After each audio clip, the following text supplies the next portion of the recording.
하나님의 말씀은 마태복음 3장 1절에서 12절까지의 말씀입니다.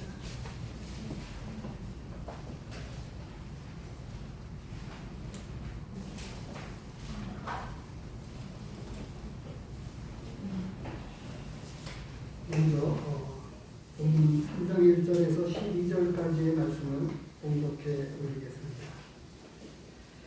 그때에 세례 요한이 이르러 유대 광야에서 전파하여 말하되 회개하라 천국이 가까웠느니라 하였습니다. 그는 선지자 이사야를 통하여 말씀하신 바라 일러스되 광야에 외치는 자의 소리가 있어 이르되 너희는 주의 길을 준비하라 그가 오실 길을 곱게 하라 하셨느니라. 이 요한은 낙타털 옷을 입고 허리에 가죽띠를 띠고 음식은 메뚜기와 석청이었더라. 이때 예루살렘과 온 유대와 요단강 사방에서 다 그에게 나와 자기들의 죄를 자복하고 요단강에서 그에게 세례를 받더니 요한이 많은 바리새인들과 사두개인들이 세례 베푸는 데로 오는 것을 보고 이르되 독사의 자식들아 누가 너희를 가르쳐 임박한 진노를 피하라 하더냐. 그러므로 회개에 합당한 열매를 맺고 속으로 아브라함이 우리 조상이라고 생각하지 말라. 내가 너희에게 이르노니 하나님이 능히 이 돌들로도 아브라함의 자손이 되게 하시리라. 이미 도끼가 나무 뿌리에 놓였으니 좋은 열매를 맺지 아니하는 나무마다 찢겨 불에 던져지리라. 나는 너희로 회개하기 위하여 물로 세례를 베풀거니와 내 뒤에 오시는 이는 나보다 능력이 많으시니 나는 그의 신을 들기도 감당하지 못하겠노라. 그는 성령과 불로 너희에게 세례를 베푸실 것이요 손에 피를 들고 자기의 타작마당을 정하게 하사 알곡은 모아 곡간에 들이고 쭉정이는 꺼지지 않는 불에 태우시리라. 1절에서 12절까지의 말씀을 가지고 광야에서 외치는 소리라고 하는 제목으로 이 말씀을 나누고자 합니다. 오늘 본문에서는 이제 세례 요한이 등장해서 당시에 수많은 사람들에게 메시지를 전하셨습니다. 그것은 주보에 실었던 대로 세 가지 내용으로 증거했습니다. 첫 번째로는 회개하라 라고 하는 것이고요. 두 번째로는 천국이 가까웠다. 세 번째로는 회개에 합당한 열매를 맺으라 라고 하는 것입니다. 오늘 이 말씀을 우리가 하나님 앞에 이 말씀을 들으면서 질문을 드리도록 하겠습니다. 하나님을 믿는다는 것, 그것은 무엇이라고 말할 수 있을까요? 하나님을 믿는다고 하는 것. 정의를 내리거나 설명하기가 쉽지만은 않을 것입니다. 또 우리가 자주 쓰는 표현대로라고 하면 구원을 받았다고 하는 것, 어떻게 알 수 있을까요? 본인에게도 다른 사람에게도.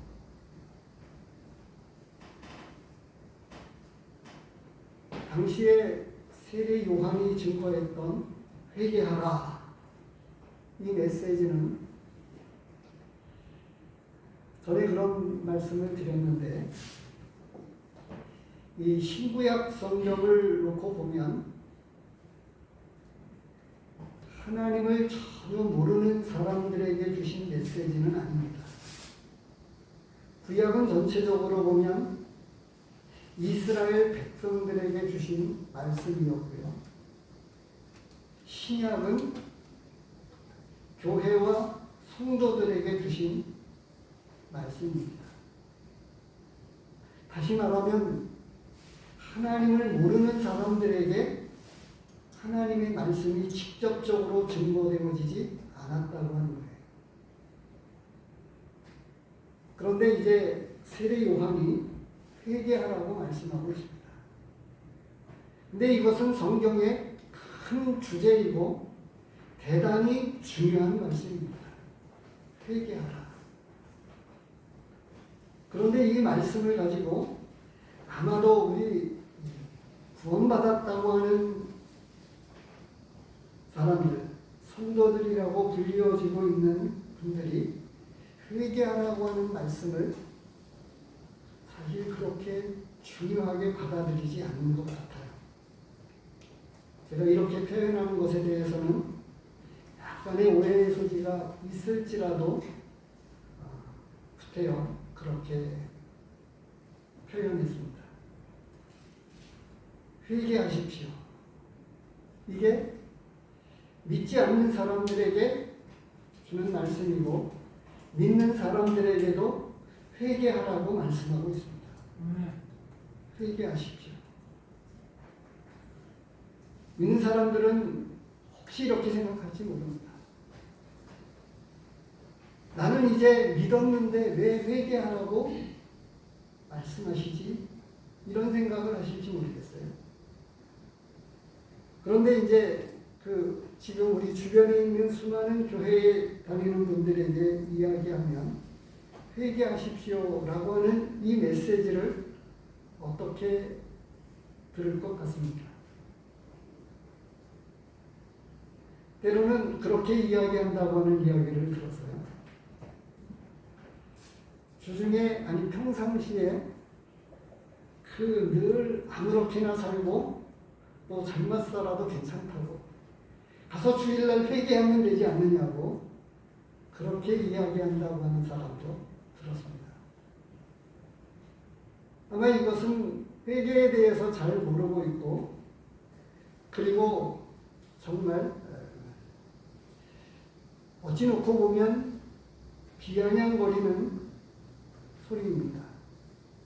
믿는 사람들이 정말 제대로 살지 않기 때문에 이러한 일들이 일어나고 있고 교회를 다닌다고 할지라도 오늘 이 메시지를 생각해 보십시오. 회개하라고 하는 이 메시지를 당시에 세례 요한이 증거했었던 대상들이 누구였는지 한번 생각을 해보시기 바랍니다. 하나님을 전혀 모르는 사람들이 아니었습니다.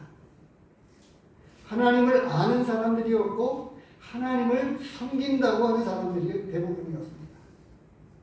그들에게 회개하라라고 메시지를 던진 것입니다. 회개하십시오.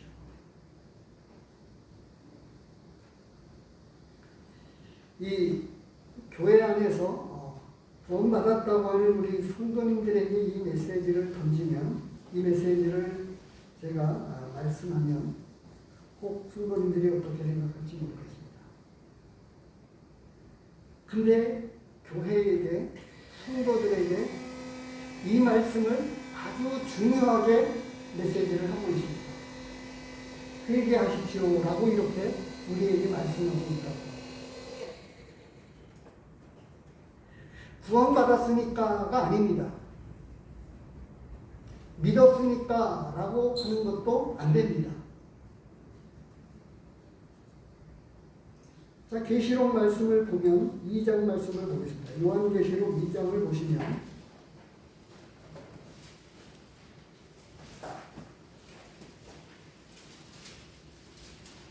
5절입니다. 2장 5절.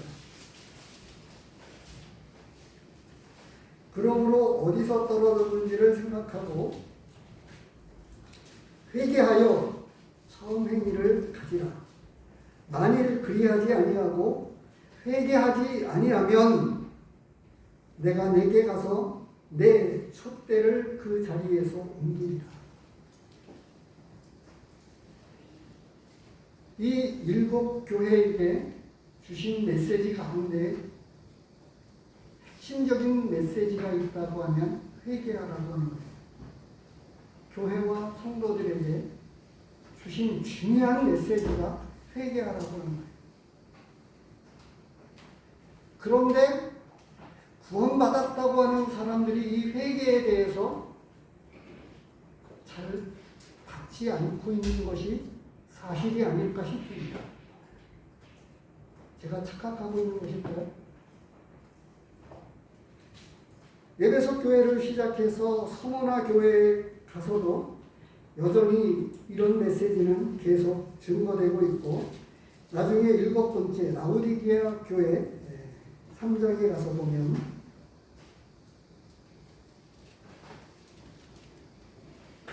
(19절입니다)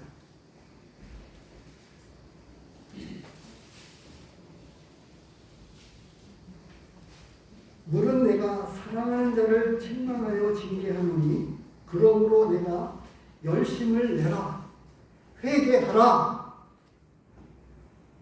회개하라고 말씀합니다.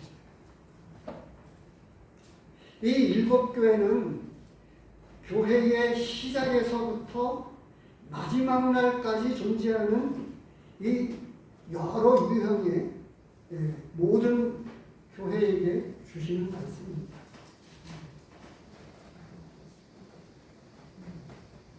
열심을 내지 않는 것도 죄라고 말씀하고 있어요. 그래서 회개하라고 말씀하고 있는 거예요. 회개하라. 제가 갖는 이 본문의 말씀으로 돌아와서 보면, 이 3장에서 보면 세례 요한이 광야에서 외쳤던 이 메시지를 유대인들, 이스라엘 백성들이 어떻게 이 메시지를 받고 회개하기를 시작했을까? 회개하라고 하는 그 말씀을 어떻게, 어떤 감동으로, 어떤 마음으로 받았길래 그들은 회개하고 하나님 앞으로 돌아갈 수 있었는지.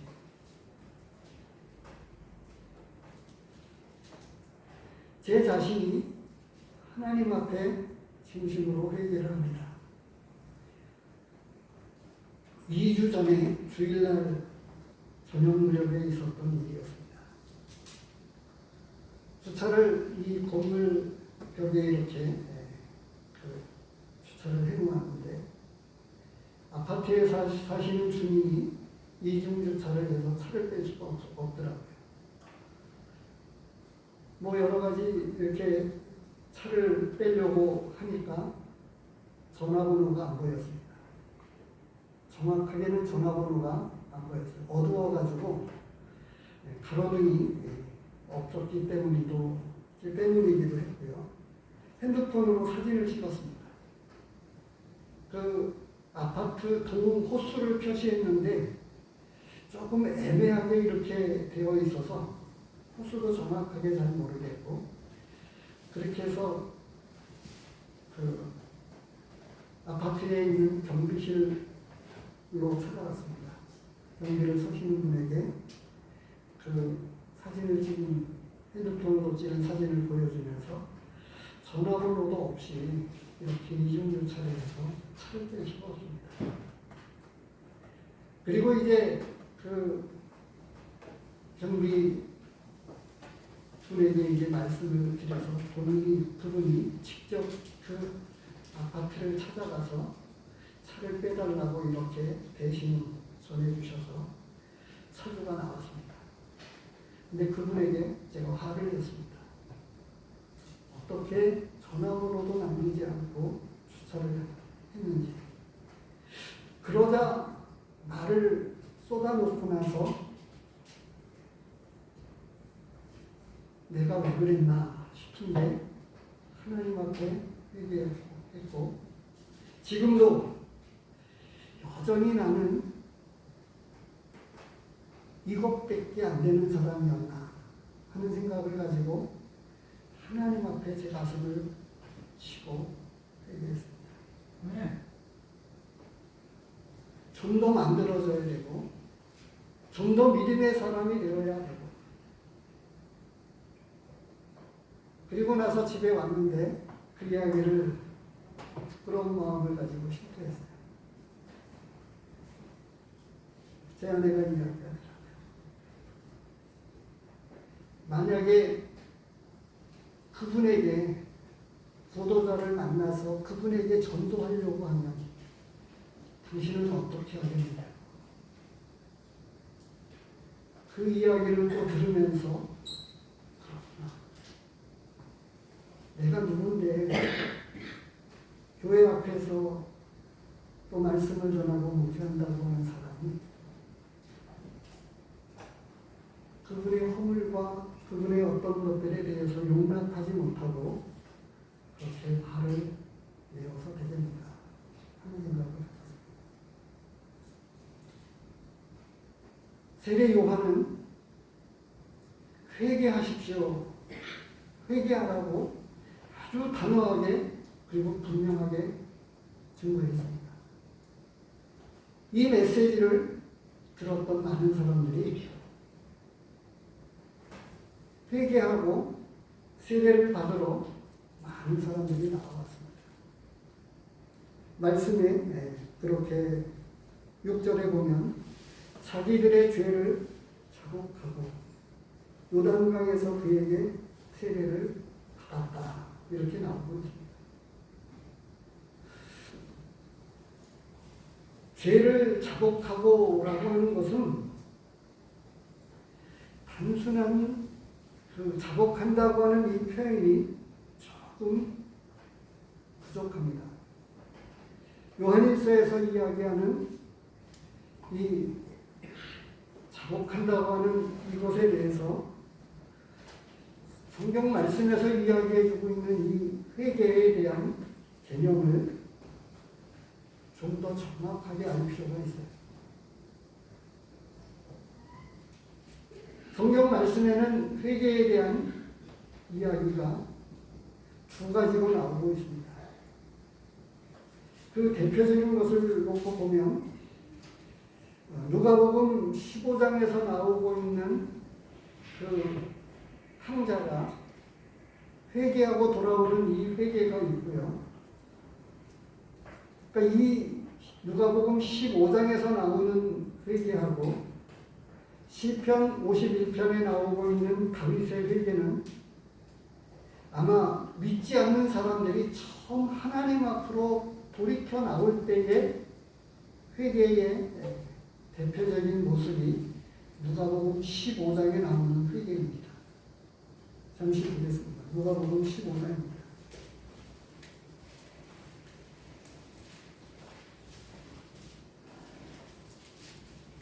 11절에서부터 나오는 이야기입니다만 32절까지 나오고 있는데요. 이것은 비유가 아닙니다. 실제 일어난 일을 이야기하고 있습니다. 그래서 이 말씀은 15장 1절에서부터 시작된 말씀이었습니다. 세리와 죄인들이 말씀을 들으러 나왔고 그들에게 비유로 말씀을 하시다가 11절에 또 이르시되 라고 이야기를 하시면서 하신 말씀입니다. 하나님께서 그리고 예수님께서 이 세리와 죄인들을 사랑하시기 때문에 하셨던 말씀이었습니다. 이제 그 둘째가 그 유산을 상속받아가지고 재산을 받아가지고 이제 나가서 호랑방탕하게 다 쓰고 이제 그는 주려 죽게 되었을 때에 그는 회개하고 아버지께로 돌이키겠다고 하는 마음을 가지고 하나님 아버지께로 돌아갑니다. 그리고 나서 18절에서부터 이제 17절에서부터 그의 마음은 움직이기 시작했습니다. 15장 17절입니다. 이에 스스로 돌이켜 이르되 내 아버지에게는 양식이 풍족한 술꾼이 얼마나 많은가. 나는 여기서 죽어 죽는구나. 내가 일어나 아버지께 가서 이르기를 아버지, 내가 하늘과 아버지께 죄를 지었사오니 지금부터는 아버지의 아들이라 일컬음을 감당하지 못하겠나이다. 나를 품꾼의 하나로 보소서 하리라 하고 이에 일찍이 아버지께로 돌아갑니다.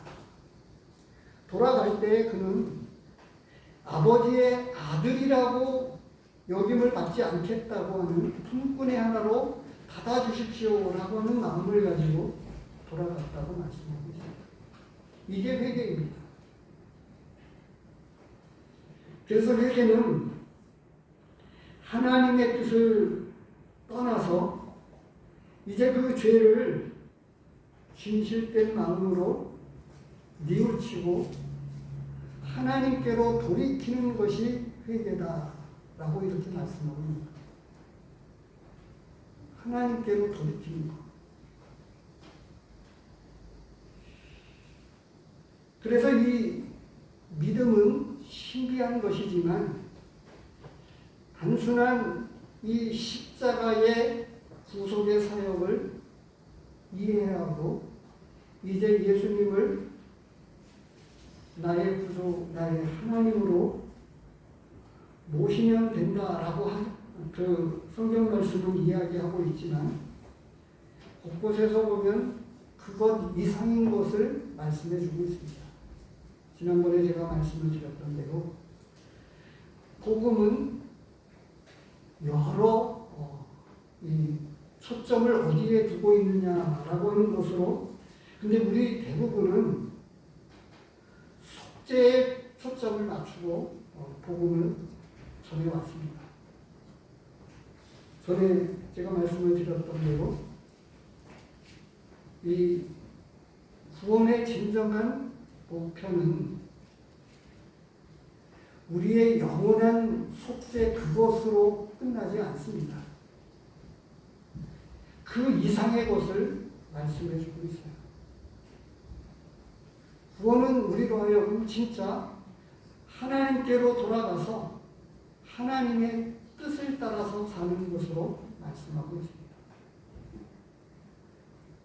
그것은 지난 시간에도 이미 말씀을 드렸기 때문에 오늘 말씀은 회개에 대한 부분에 중점을 두고 말씀을 드리려고 합니다. 시편 51편을 보면 이미 믿은 사람이 하나님 앞에 진실로 자복하는 그 자복이 무엇이냐?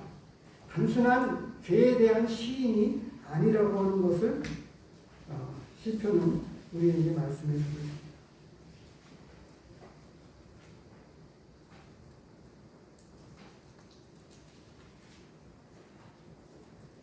51편에 보면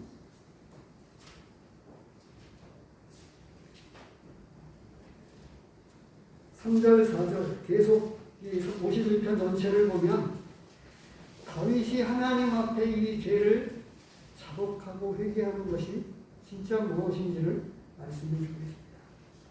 너는 나는 내 죄가를 아노니 내 죄가 항상 내 앞에 있나이다. 내가 주께만 범죄하여 주의 목전에 악을 행하였사오니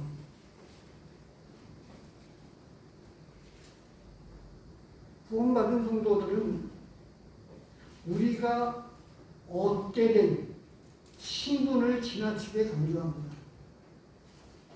이제 내가 죄 용서받았다고 하는 것, 의인이 되었다고 하는 것을 지나치게 강조합니다.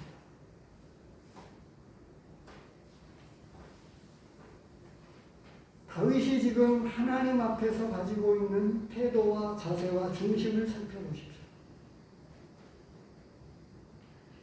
거기에 단 한 가지 아마 이 신분적인 것들이 조금 나오고 있다고 하면 다만 이러한 것을 말씀을 드리고 싶습니다. 말씀에 보면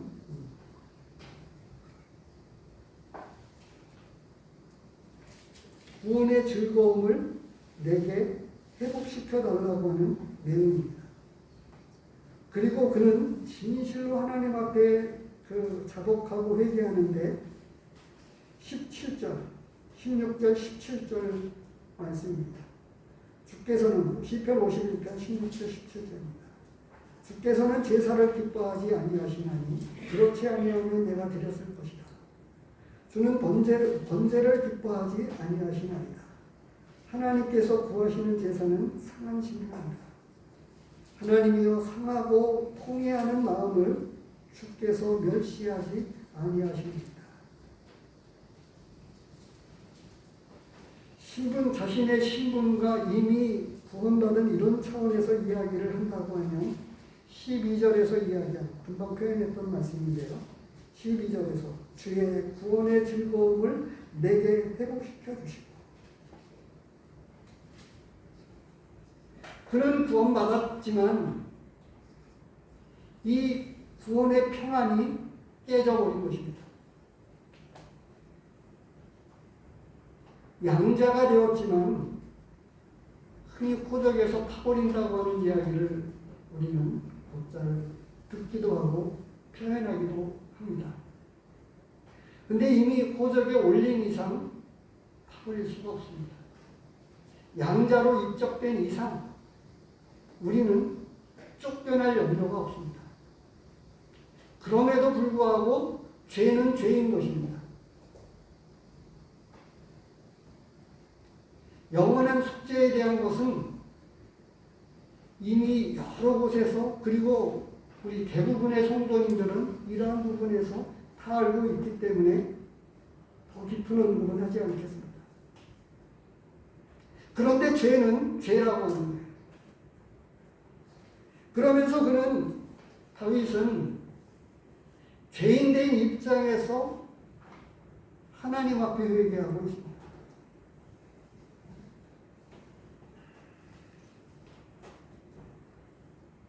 신약성경 오늘 다시 본문으로 돌아와서 말씀을 드리면 회개하라고 하는 회개하십시오.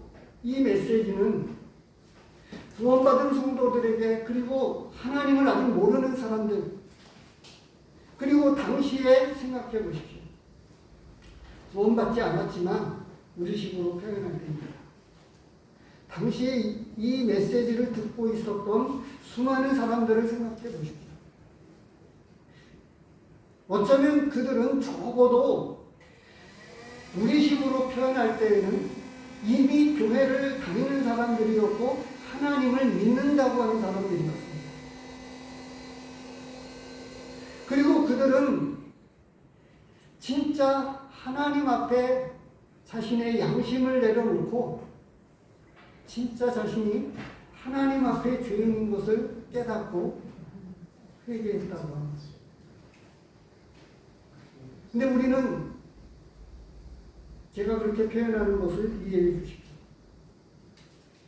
하나님 앞에 죄를 짓고서도 단순하게 죄를 자복하기만 하면 되지라고 하는 식으로 그것이 아닙니다.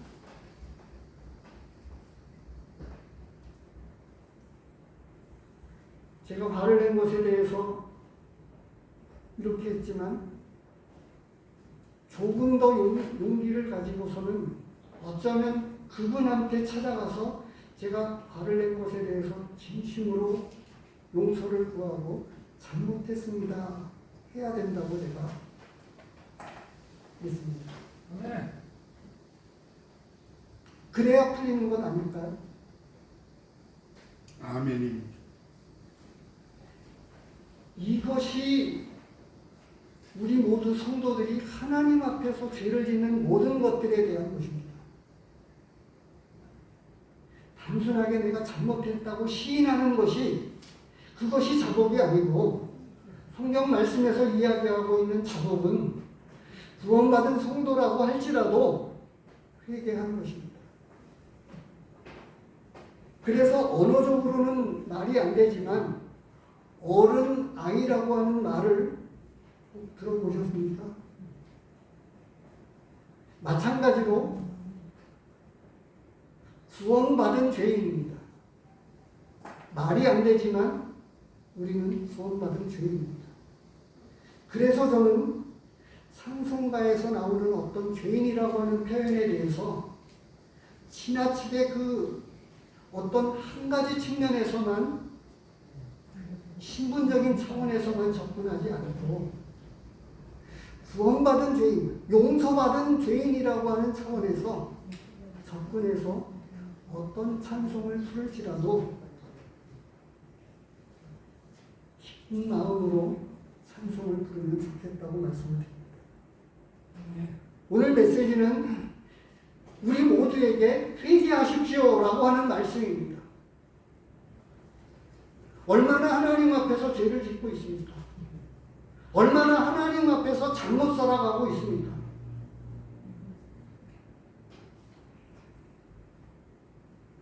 빌라델비아 교회에서는 교회와 성도들이 어떤 마음가짐이었는지 아십니까? 확인시켜 드리도록 하겠습니다. 계시록 조금 전에 보았던 4장 말씀을 다시 한번 보시기 바랍니다. 요한계시록 3장입니다.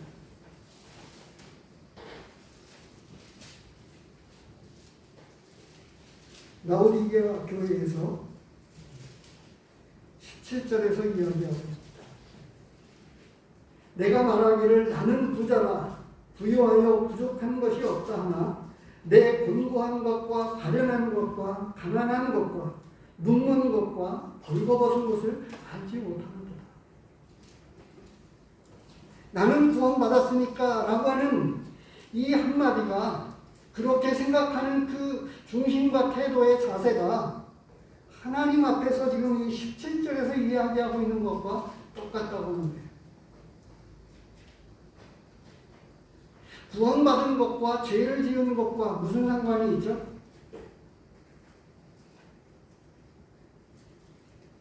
잘못한 것은 여전히 잘못한 거예요. 그래서 그것을 진실로 뉘우치고 회개해야 됩니다. 그 대표적인 예를 구원받은 성도일지라도 하나님 앞에서 죄를 범하면 회개해야 되는데 시편 51편에 그 용서해 달라고 눈물 그리고 금식을 하면서 제 가운데 앉아서 회개했습니다. 본문으로 돌아와서요. 마태복음은 이 세례 요한이 바로 이 수많은 당시에 이 광야에 있었던 출애굽한 이스라엘 백성들이 광야를 지났습니다. 이 광야는 세상입니다. 이스라엘 이 민족이 거주하는 이 갈릴리와 요단강을 중심으로 한 이 모든 땅들이 대부분은 척박한 땅입니다. 그래서 광야로 표현하고 있고 세상이 또 그렇습니다. 구원받은 성도들에게나 구원받지 않는 사람들에게 회개하십시오. 무엇이 죄인지도 모르는 채로 얼마나 많은 사람들이 살아가고 있습니까?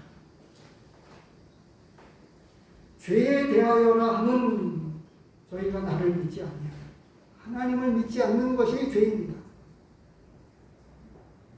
진짜 사소한 죄를 범하는 어떤 죄들이 아니라 진짜 죄는 하나님을 모르는 데서부터 하나님을 섬기지 않는 데서부터 시작되어집니다. 하나님을 모르기 때문에 죄가 죄로 드러나지 않고 아니 그것 자체를 모릅니다. 죄 자체를 잘 모릅니다.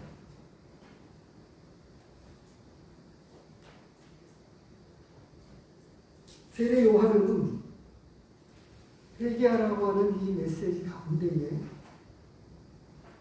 그 수많은 사람들이 당시에 들었던 이 메시지를 들었던 수많은 사람들이 하나님 앞에서 이것을 깨달았습니다. 그래서 말씀에 나오고 있는 대로 자기들의 죄를 자복하고 요단강에서 그에게 세례를 받으러 나왔습니다. 그리고 세례를 받았습니다. 믿는다고 하는 것, 어떻게 정의를 내리겠습니까? 구원받은 증거, 구원의 확신이라고 이야기를 하죠. 예수 그리스도를 모셨다고 하는 것, 그리고 어떤 말씀 한 구절을 가지고 내가 이 말씀으로 구원받았다고 하는 것, 과연 그것이 신빙성이 있을까요?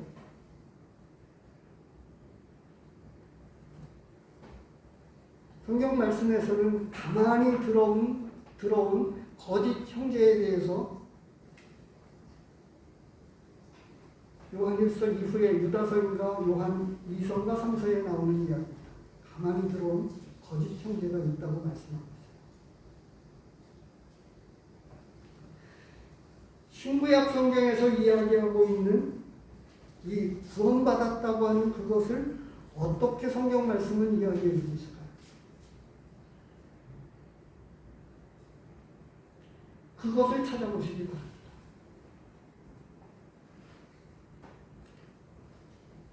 당시에 이스라엘 백성들이, 다시 말해서 세례 요한으로부터 회개하십시오라고 하는 이 메시지를 듣고 있는 사람들을 생각해 보십시오. 그들은 율법을 가지고 있었고 하나님을 잘 믿는다고 했습니다. 그런데 그 내면으로부터, 그 양심으로부터 알고 있는 하나님 앞에서 범죄하고 있는 그것을 참으로 아는 사람들은 자신의 죄를 자복하고 나옵니다. 그런데 그렇지 않은 사람들이 있어서 누구죠? 똑같이 세례 요한 앞에 이 회개의 세례를 받으러 나오는 사람들이 있었는데 바로 이 7절에서 이야기하고 있습니다. 바리새인들과 사두개인들이 세례를 받으러 나왔습니다. 그런데 그들을 보자마자 세례 요한은 독사의 자식들아 라고 이야기를 하면서 그들을 책망했고 꾸짖는 정도가 아니었습니다. 독사의 자식들아, 누가 너희를 가르쳐 임박한 진노를 피하라 하더냐라고 말씀하고 있습니다.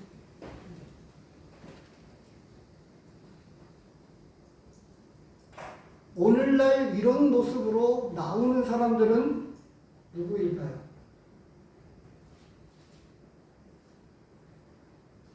바리새인들과 사두개인들처럼 회개의 세례를 받으러 나와왔던 세례 요한 앞에 이 세례를 회개의 세례를 받으러 나와왔던,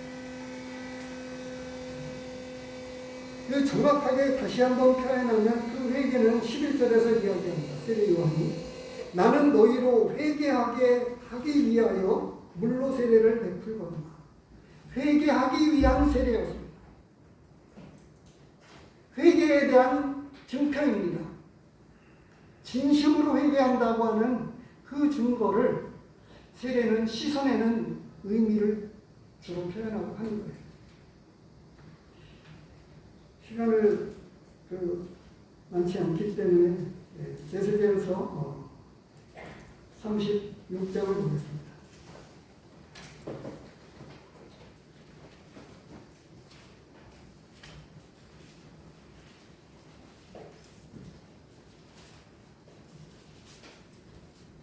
(25절서부터) 보겠습니다.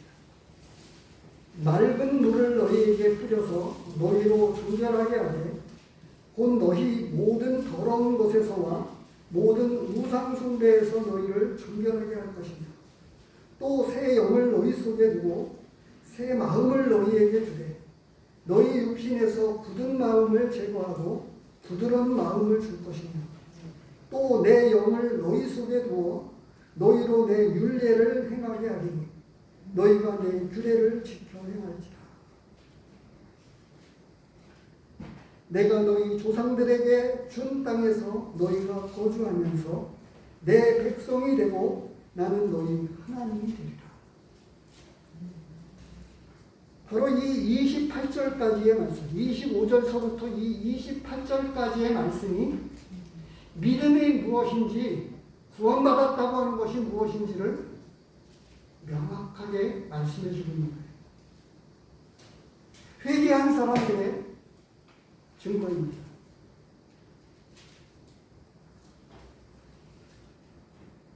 모양은 믿는 사람으로, 하나님을 섬기는 사람으로 나타나지만 우리 자신을 내려놓고 보십시오. 제 부끄러운 모습을 말씀을 전하기 위해서 이야기하는 것이 아닙니다. 제 인격이고 제 추한 모습입니다. 그렇게 형편없는 사람입니다. 그런데 나를 하나님께서 불쌍히 여기셔서 어쩌면 이 자리에 있는 것이 너무 부끄럽습니다. 아직도 그 정도도 소화하지 못하고 성숙되지 못해서 그 감정 하나 다스리지 못하고 마음을 다스리지 못해서 화를 내는 것. 야고보서에서 말씀하고 있는 것이죠. 화는 의를 이루지 못합니다.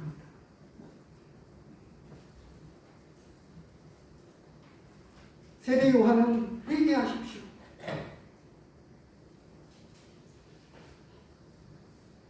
이 말씀을 오늘 저에게 그리고 우리 모두에게 성도가 됐든 아직 그렇지 못한 사람이든 하나님 앞에 회개해야 된다고 하는 것을 말씀하고 있습니다. 다른 사람은 몰라도 자신은 압니다. 내가 지금 하나님 앞에 무슨 잘못을 하고 있는지, 무슨 죄를 짓고 있는지. 근데 하나님은 다 아십니다. 다 아셔서 모양만 그럴듯하게 진짜 예배를 드리고 있는 사람인지, 그리고 진짜 아마 나는 어디서나 예배하는 자입니다 라고 하는 가사를 기억하실 겁니다. 나는 예배자입니다 라고 하는 가사를 보면 내가 서 있는 곳 그곳에서 나는 예배합니다 라고 이야기합니다.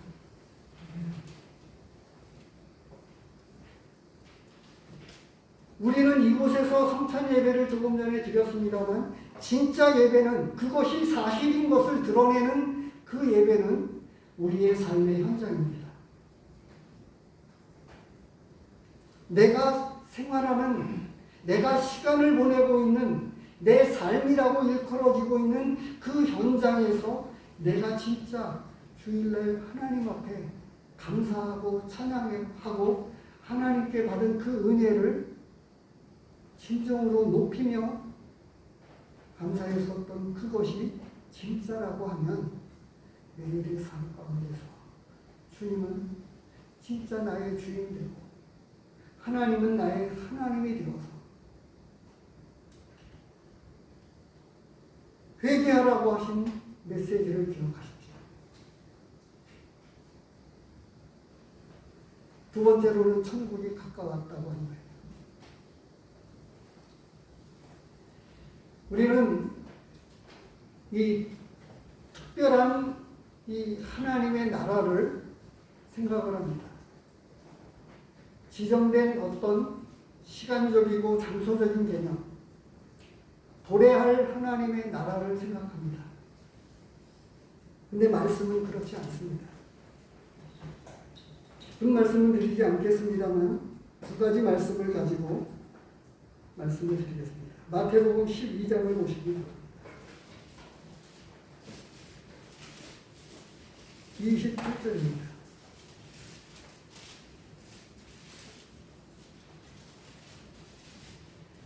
그러나 내가 하나님의 성령을 힘입어 귀신을 쫓아내는 것이면 하나님의 나라가 이미 너희에게 임하였느니라. 하나님의 나라가 이미 너희에게 임하였느니라. 그리고 누가복음 17장입니다.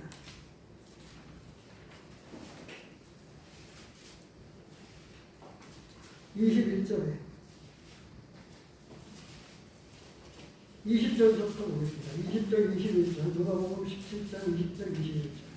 바리새인들이 하나님의 나라가 어느 때에 임하나이까 묻더니 예수께서 대답하여 이르시되 하나님의 나라는 볼 수 있게 임하는 것이 아니요 또 여기 있다 저기 있다고도 못하리니 하나님의 나라는 너희 안에 있느니라. 너희 안에 있느니라 라고 하는 이 안에는 인이 아니고, 영어로 인이 아니고 소개가 아니고 가운데입니다. 너희 가운데 있다. 바로 예수님을 일컬어서 하는 말씀입니다. 만왕의 왕, 만유의 주 누구입니까? 하나님이시며 예수님이십니다. 그분의 통치가 이미 1장에서 제가 말씀을 드렸던 대로 예수 그리스도께서 오시면서 진정한 하나님의 통치가 다시금 회복되어지기를 원하시고 계십니다. 제 자신에게 자꾸 되뇌이면서 반복하는 제 자신에게 던지는 메시지입니다만 하나님의 권위가 어떻게 나에게 살아있습니까? 정말 두려워하고 있나요? 제 자신에게 던지고 있는 질문. 그래서 내 감정이 다스려지고 내 모든 부분들이 다스려지고 그분의 통치 아래서 순종되어지는 것. 하나님의 말씀의 권위가 살아있고 성령님의 능력이 내 안에서 나타나지고 그래서 모양만 가지고 나오는 이 바리새인들과 서기관들을 향해서 독사의 자식들아 라고 이야기하면서 세례 요한은 말씀합니다. 회개에 합당한 열매를 맺으라고 메시지를 하셨습니다. 기억하십시오. 회개하십시오. 하나님의 나라가 가까웠습니다. 세례 요한에게는 내 뒤에 오시는 그분이 있기 때문에 가까이 왔다고 이야기한 것이에요. 그리고 예수님이 오시면서 하나님의 나라는 이미 시작이 되었습니다. 하나님의 통치는 우리 안에서 이미 이루어져 가고 있는 거예요. 그런데 제 자신에게 던지는 질문이기도 하고 또 여러 가지 그런 제 자신을 비춰놓고 이렇게 생각합니다만 사람들에게 보이기 위한 그런 게 아닙니다. 진짜 하나님 말씀 앞에서 나 자신을 내려놓고 보는 것. 그래서 하나님께서 하나님의 뜻에 잘못되어 있고 불순종한 모든 것들에 대해서 하나님 앞에 회개하고 돌이켜서 그리고 하나님을 향해서 나아가고 하나님을 섬겨가는 것. 이것이 믿음입니다. 그래서 에스겔서는 그 영을 주심으로 우리 안에 새 마음을 주심으로 하나님의 말씀대로 행하게 하는 삶을 살아가게 됩니다. 그래서 요한일서의 5장 10절에 자기 안에 증거가 있다고 말씀하셨습니다. 그리고 히브리서에서도 수많은 믿음의 선지인들을 이야기합니다. 11장에서 믿음으로 삶을 살았다. 주일날 시간이 있기 때문에가 아니고 믿음으로 나올 때 그것은 믿음으로 드리는 예배입니다. 믿음으로 하나님 앞에 나아가는 것. 시간이 있어서가 아닙니다. 시간이 없는 가운데서도 있는 가운데서도 믿음으로 나아가게 될 때 믿음으로 예배하고